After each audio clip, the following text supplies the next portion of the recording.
Ladies and gentlemen, in the battle between law and grace, between legalism and liberty, between religion and relationship, grace wins.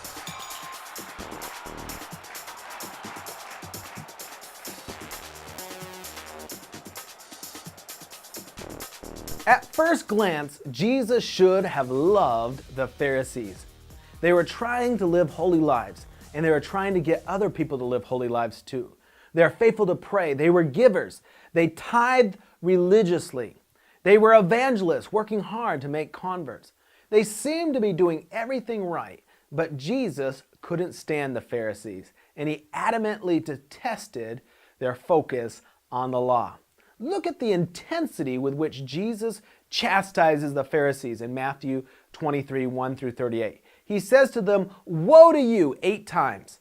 6 times he calls them hypocrites, because while they taught the law, they did not do it themselves. 5 times he calls them blind guides or blind fools. Jesus ridicules their focus on the law, calling it straining out a gnat and swallowing a camel. He says that the Pharisees are like a cup that is clean on the outside, but filthy on the inside. He likens them to a whitewashed tomb, outwardly beautiful, but inside full of dead men's bones.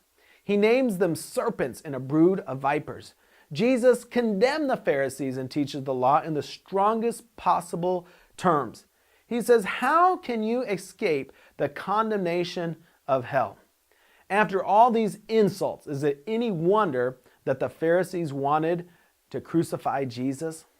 But wanting Jesus dead was only adding more fuel to the flames of his rebukes. At one point he said to them, "Did not Moses give you the law, and yet none of you carries out the law? Why do you seek to kill me?" John 7:19. One of the 10 commandments is, "Thou shalt not kill." And so the very ones accusing Jesus of breaking the law were themselves breaking the law by wanting to kill him. And Jesus pointed that out, and it made them mad.